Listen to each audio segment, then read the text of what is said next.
প্রথমে আমি শশা চাষিদেরকে বলবো, যারা আমার ভিডিওটি দেখছেন চ্যানেলটি সাবস্ক্রাইব করুন, সাথে লাইক শেয়ার কমেন্ট করতে ভুলবেন না। ভাই এত ভাই গণ লাগায় শেষ কি কইছি বুঝুন, কেন যত ভাতলা লাগানো যায় তত ভালা। এই দেখেন ভাতাছি বালতাছি কত করন যা এগুলো ভাষার বাজার নাই। অন্ত মনে মায়া করতে গেলে কেটটা ভালা দেখে যদি কি অবস্থা দেখা যা। আজ আপনাদেরকে যে ভিডিওটি দেখাচ্ছি সেটি শশা ক্ষেতের জন্য মারাত্মক একটি ভুল। শশার জমিতে বড় ভুল গাছ ঘন হওয়া।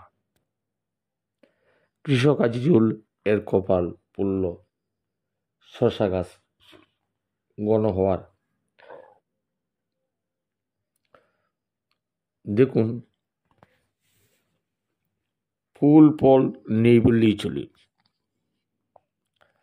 সেচ দেওয়ার দিন মাছা সবই ঠিক আছে, গাছের বাড়ন্ত দেখেন সব কিছু ঠিক আছে, গাছের গ্রোথ কত সুন্দর।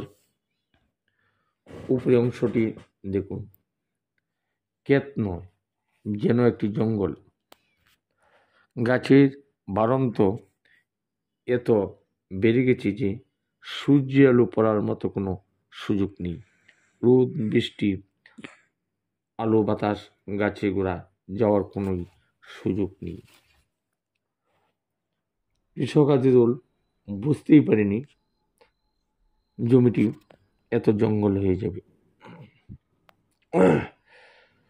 সদর কৃষি চ্যানেল থেকে আমি সকল শশা চাষিদেরকে বলবো, জমিটি করার পূর্বে বীজ বপন করার সময় ভেবেচিন্তে বীজ বপন করুন, যাতে করে পাতলা হয়।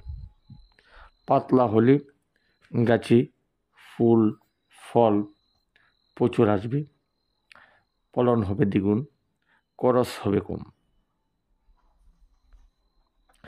আর ঘন গাছ হলে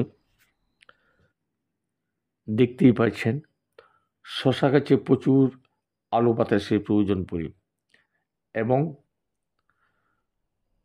কেটে যাতে প্রচুর আলো বাতাস পায় সুযোগ করে দিতে হয়। পাতলা লাগানোর ফলেই সুযোগ পায় এবং প্রচুর আলো বাতাসে গাছগুলো দ্রুত বেড়ে ওঠে,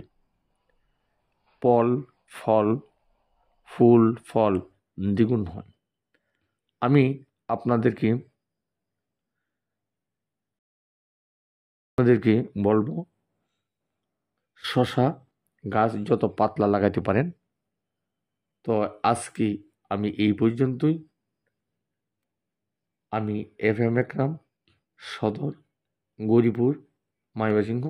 পরবর্তী আবার একটি ভিডিও আপনাদের জন্য নিয়ে আসবো।